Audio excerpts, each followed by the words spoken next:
strong, empowered, authentic. What's up, Ginger Nation? This is Tosh. This is Darren, and you are listening to the Authentic Ginger Podcast. Welcome to the Authentic Ginger Podcast. I'm Tosh Taylor. And I'm Darren Roach, and on today's show, we have a very special guest. Jenna Morton is the festival coordinator for the Moncton Highland Games that is taking place on June 17th to the 19th in Moncton, New Brunswick, Canada. Jenna, welcome to the show. How are you? I'm doing great. Thanks so much for having me, guys. We are glad you're here because I can't wait to dive into this festival and some of the things that are happening. But before we get started, I had a quick question for you, Jenna. Tell me 3 things you know about Redheads. Oh, 3 things I know about Redheads. I know that genetically, most of the Redheads have Scottish, Irish, that part of the world Nice. roots. I know that they actually appear most in commercials, even though they are like 1 to 2% of the population. Right. If you look at like advertising commercials, it's something like 10% of them feature Redheads. It's crazy. Yeah, It's like so one cool. one in every other commercial, I think, is what it is. Yeah, it's It something seems like it. ridiculous. It's something ridiculous. What else do I know about Redheads? That's only 2 facts. What's a third fact? They have weird metabolism immune systems issues is what I know. There is an actual like genetic thing there, right, Yeah, Tosh? yeah, Like there is. there is, and I say that with a lot of love as Tosh's friend and as the mother of a redhead and the wife of a redhead. There's all kinds of like other weird genetic things happening in your bodies. There's so many weird things. Gut issues all around. And like different antibiotics don't work the way you think they're going to, and I feel like there's a whole lot more research that needs to be done about how special you guys are. So Jenna and I have worked together for going on 5 years, and she has had to listen to me complain about crazy ailments. But her husband is also like a triathlete, and he kind of has like mysterious things that show up all the time too. So like she lives with one and works with another. Yeah. And then is raising a third. So it's Right. she's into it. She knows. Awesome. Well, that's great. So we're 10 days away from the event now, Jenna, and how are preparations coming along?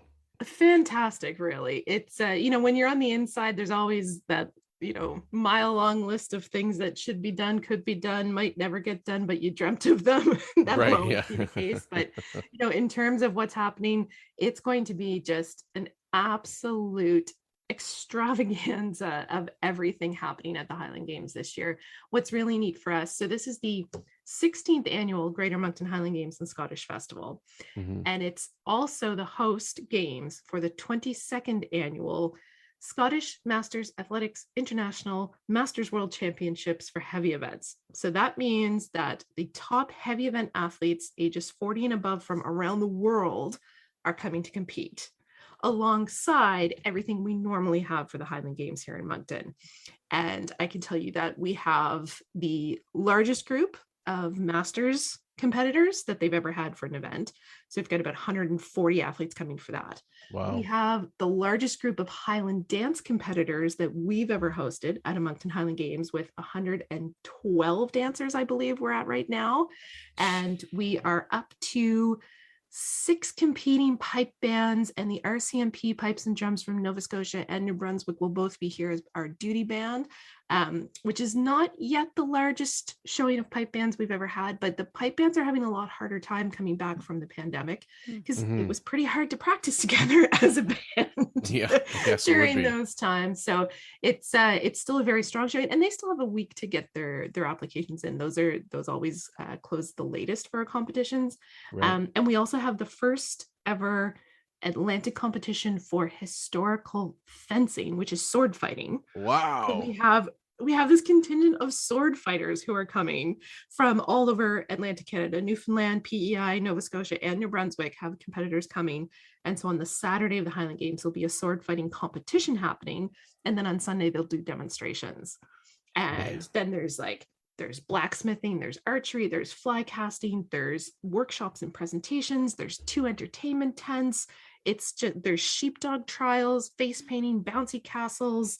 I'm sure there's even more things on the list. Like, it just does not stop. It is 6 baseball fields full of activities, including one that I'm so pumped about, a live podcast recording. Yeah, to say I'm excited is crazy, because I'm more than excited. I'm really looking forward to this event and doing a live podcast. Now, heavy events. So for those of us who aren't really familiar with that, what is a heavy event? Like, give us an example of what, one or two events that come in for that, under that title. Sure. The one that most people are familiar with is the caber toss. So that's like, it looks like a big old telephone pole that you pick up, you run, and you flip it. And that one is really fascinating when you start to understand what goes into it in terms of judging it as a competition. And I was lucky enough to spend a lot of time last year kind of brushing up on all this, because even having grown up going to Highland Games and being around the culture, it wasn't something I paid a lot of attention to, other than, oh, that's really cool to watch. Mm-hmm. Yeah, right. But in terms of the caber toss, the cabers all have to be, a similar length and weight. And for an athlete to compete in it, you have to be able to lift this up. And usually, so if people haven't seen it, we're talking like 5-6 feet tall pole at least. You have to be able to lift it, run with it, you throw it, and for it to count, it has to like flip over in the air. And then the scoring actually is more dependent on how it lands, because if you're really good at this, the flipping part, that should be, your base level. You should be able to do that. It actually, the judges look at how it falls compared to how it was thrown. And so they kind of do it like a clock, and it's like 1 o'clock, 2 o'clock, 3 o'clock. Wow. And I'm not going to get further into explaining that because I'll get it wrong, because I'm not a judge. But it's really fascinating to understand, like, it's not just the physical strength of being able to throw this telephone pole, it's how it lands as well. There's a lot of real technique that comes with these, and watching, some of the best athletes in this sport in the world is just going to be fascinating. We actually have world record holders who are going to be here. Oh, awesome. One of the gentlemen is from New Brunswick, actually, Dirk Bishop.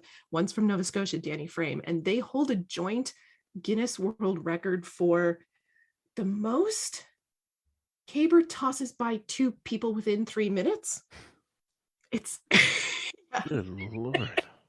So we're not trying, we can't squeeze in an attempt for them to try to beat the record, but there's so much talent that's coming, and that's just one of 8 different events that are part of the heavy events. So the heavy events, it's kind of like not track and field as in the running part, but the other competition. So the stone put, that type of thing. So we have 8 different stations that they basically kind of move through, and it all has to do with being strong.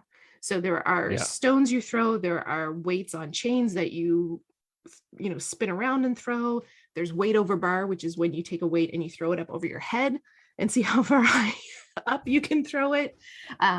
It's a lot of very brute strength, but there's a lot of finesse and skill with these athletes when you watch them. I've been watching a lot of them online. A lot of them are, Tosh will appreciate this, a lot of them are really good on Reels and TikTok. So there's a couple of the competitors who are coming who are really good about posting videos of their workouts and their performances at other games and giving commentary as to what it is they're trying to perfect and when they get a personal best and those type of things. It's been really neat to kind of pick up on what some of those behind the scenes things are for the event. So it's the Worlds. Mm-hmm. Like, where do you find the most concentration of these athletes coming from? Because how many different countries are really throwing cabers? Like who trains for these things, right? There are Highland Games pretty much in definitely every continent, I would say. Well, okay, maybe one there isn't, but pretty much every continent, most countries have Highland Games of some aspect. You do have to have a certain degree of finesse to make it to the Masters. It's an invitation event, right? You have to submit your scores and be the best in your class to be able to be invited, and it is done by age and by weight. So the majority of the athletes who are coming from the United States, just population wise, and there's there are so many Highland Games throughout the United States. There's a lot of opportunity for this. But Canada has a really strong showing. We have almost 20 athletes who are coming to compete in the Masters. And of those, 8 are from New Brunswick and 4 from Nova Scotia. Cool. So it's obvious that there's a really, really strong tradition of this out here on the East Coast. There's also a really strong tradition, of course, in European countries. So we have, oh my goodness, I want to say it's maybe 6 different athletes from Germany that are coming. I'm not sure on the number exactly, but definitely I think after Canada and the US, Germany, I think is the next biggest contingent of athletes that we have coming this year for the Masters. Scotland, Switzerland, Sweden. We don't have anyone from Iceland coming, but they have a very strong, they also have that very, very great tradition of just those kind of strength feats. Japan, we have someone who's coming from Japan. Australia and New Zealand also have very strong roots in this too, but it's one of those things. You get into international travel, it becomes a pretty expensive sport to be able to go around the world and do so. Yeah, which is also why it's really neat that the Masters themselves, they rotate. So I said, we're the host games this year. This is only the second time it's come to Canada. The first time it's come to the East Coast. And they kind of usually bounce back and forth. One year it'll be hosted somewhere in Europe. The next year it'll be hosted somewhere in North America, kind of thing. So it kind of bounces around so that people have a little bit more of an opportunity to get to it different years that, maybe doesn't involve thousands of dollars worth of travel. We did talk a little bit about our live podcast. Tell me about Michael Yellowlees. This is the person that we're going to be interviewing, and he is the honorary chieftain. So first of all, what is an honorary chieftain? Yes, exactly. I need to know that too. That was on my list. Yeah. So most Highland Games will have an honorary chieftain, and it's really just an opportunity to recognize someone's achievements in the community, right? And it's supposed to kind of harken back to the idea of, each clan had a chief back in the Highlands of Scotland. And so it's kind of a nod to that heritage, but with most things Highland Games, it's kind of taken on a life of its own. So with Highland Games, it's really an opportunity to honor someone's contributions. And so the last time we were able to have the games in person in Moncton, we actually honored Alina McAllister, who's the woman who designed the city of Moncton's tartan. So that was a lot of fun. So this year, we've asked Michael Yellowlees, and he's accepted. So Michael is a young man. I say that because he's, 10, 15 years younger than I am. But yeah, he's a gentleman from Scotland, from a lovely place called Dunkeld that I'm lucky enough to have been to many, many years ago. And he and his canine companion, Luna, came to Canada and started in BC last year and walked the entirety right across to Newfoundland. And they did this together to raise money and awareness for the ancient Caledonia forest in Scotland. So they're trying to kind of preserve and foster some regrowth in this forest area of Scotland.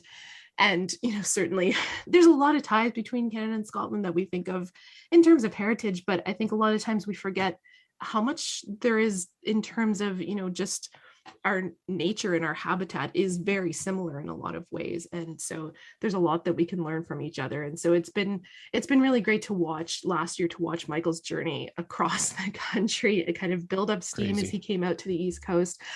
He walked right past my house basically, which is really neat to, because he was traveling, with his canine companion. They tried to, kind of steer clear of the Trans-Canada and stick to smaller community roads and whatever. So he came right down the Salisbury Road here. He, would stay with local folks, sometimes stay in hotels that, Scottish associations would help put him up at and host him. The city of Moncton raised the Scottish flag when he came through. So he was able to stop in front of City Hall and, pose with the flag before he made his way down to Nova Scotia, where there was, just a huge reception for him down there, of course. That's amazing.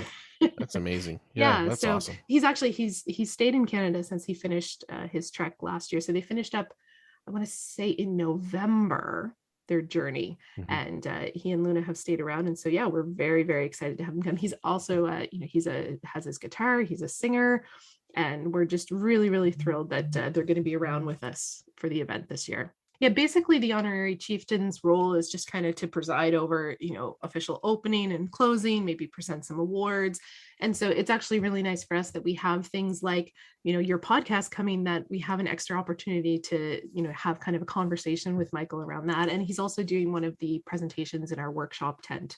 So we have, I think it's 8 workshops / presentations happening between Saturday and Sunday. And one of them is just kind of a meet and greet and a chat with Michael and Luna. I love the tartan run because it includes beer when you're done running. So, and that's a fun event that's coming back this year too, right? It is coming back. It's a 5K walk or run. And it starts kind of in the heart of the Highland Games and goes across over into the town of Riverview and back to Moncton along the trail system. And it's so much fun to see everyone, with their little different pieces of tartan making their way across the bridge and back. And then, by the time you come back, the craft beer and spirits market will be open, which is an addition this year. We normally have, a beer tent. This year we have 8 different vendors coming to showcase some of the best local brews and spirits from New Brunswick. Awesome. Wow. Yeah, we're pretty thrilled. I think you should be so proud. Yeah. Yeah. Tosh is going to be your honorary drinker. Hey, as long as she promises to drive me home, it'll be fine. Yeah. But yeah, you actually have a lot. I was noticing the other day, if you follow along with you guys on Facebook or Instagram, which Jenna takes care of, and she does a fantastic job of doing that. But there was some really great spirit tastings that are going to be happening. Oh, yes. That I think is the thing that I'm most looking forward to and most upset about, because I can't really fully partake because I'm going to be busy working. But we have 3 tastings happening. We have the Friday night, we have a down the whiskey path, I think is what it's being billed as, on the Friday night. On Saturday, we have a gin garden party and whiskey for the lassies. And so all 3 of those tastings are with Joanne McGinnis from St. John, who online is known as the Whiskey Lassie. And so she loves doing tastings for both whiskey. I can see Tosh is going, I'm going to go follow her now. Joanna's just fantastic and has put together some really neat tastings. I can't tell you anything else other than, with the gins, you're going to kind of get to go around the world.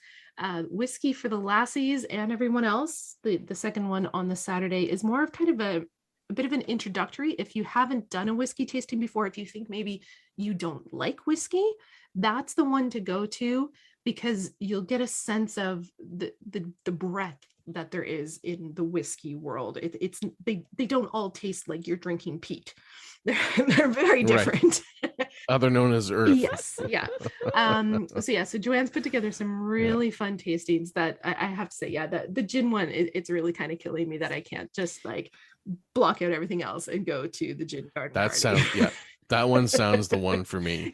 I think it's I have to say, I did get a sneak peek at the list because I have to make sure we have the things for it. And oh my goodness, it's going to be so fantastic.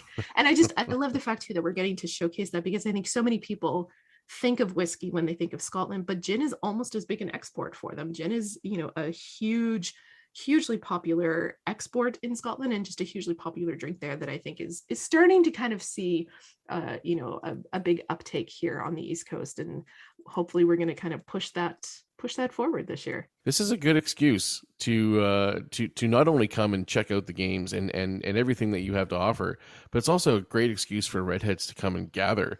It's something that Canada doesn't really have much of anymore, and why not a perfect spot like Moncton to be able to do this?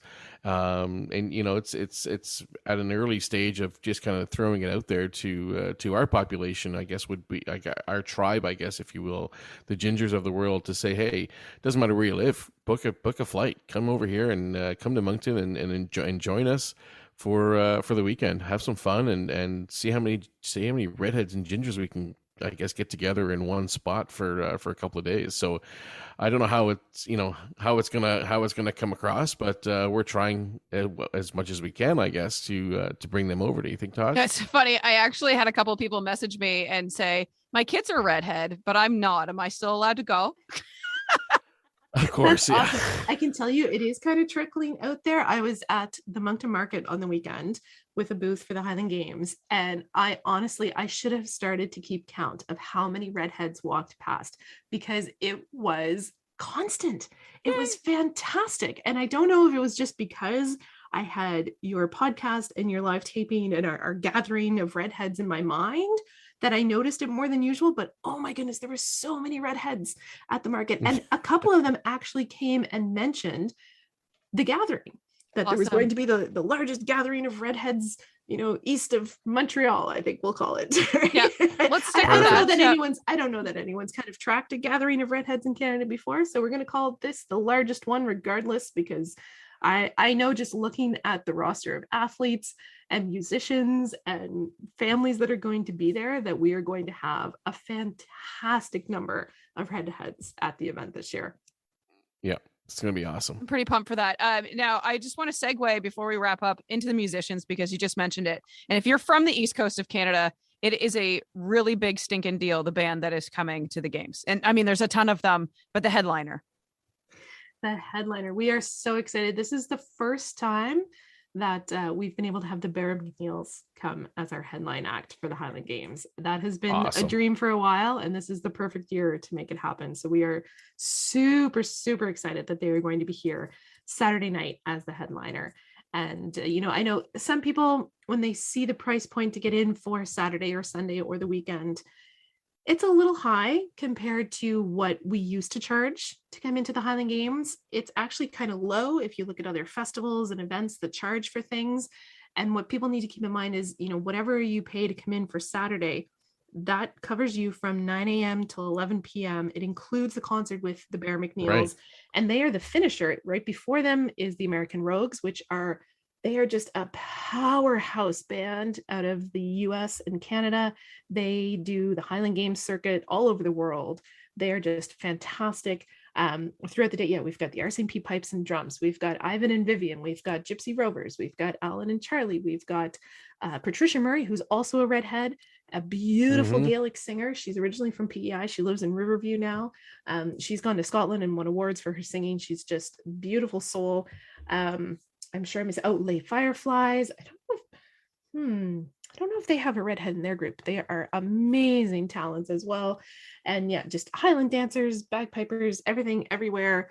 And once you pay to get on the grounds, basically everything except the tastings is included, and whatever drinks and food and merchandise you buy, that's on you. But the bouncy castles, all of that kind of stuff is all included in admission. And if you are coming specifically because you want to do the gin tasting or the whiskey tasting, you buy your ticket for that, and it gets you into the grounds for the day. It kind of works as a dual purpose one. And that's just because we can only have a certain number of people in the tastings, that we have to do that one a little differently. Right. And it's a no-brainer. Does that count if you came in for the run as well, for the 5K? Yes. If you pay your registration to do the run, that is your entry for the day as well. So if you're looking to do the run or you're looking to do the tastings, pay for those events and it gets you in for the day. And otherwise, pay for the day, or you can buy a weekend pass and enjoy everything throughout the weekend. And if you look at it at that way, as a festival pass, it's one of the cheaper festivals on the East Coast. So where can everybody find information? If you just go to monctonhighlandgames.com, everything is on there. Follow the tabs for the schedule, for all that kind of stuff. The buttons pop up to buy the tickets right there if you want to buy them in advance. We love if you buy them in advance, but you can also buy them at the gate. That's not a problem. The Friday night is free to enter the field. So Friday, we don't have all the extra stuff happening yet. Friday, there's the non-masters heavy event competition going on during the day. And then in the evening, it's music on the big stage, Alan and Charlie, Gypsy Rovers, and American Rogues. That we're asking people, if you can, to make a donation, and that money is going to go for Plaid for Dad, which is the Canadian Cancer Society's prostate cancer awareness. Their big campaign ends that day on the 17th, and their theme is Plaid for Dad.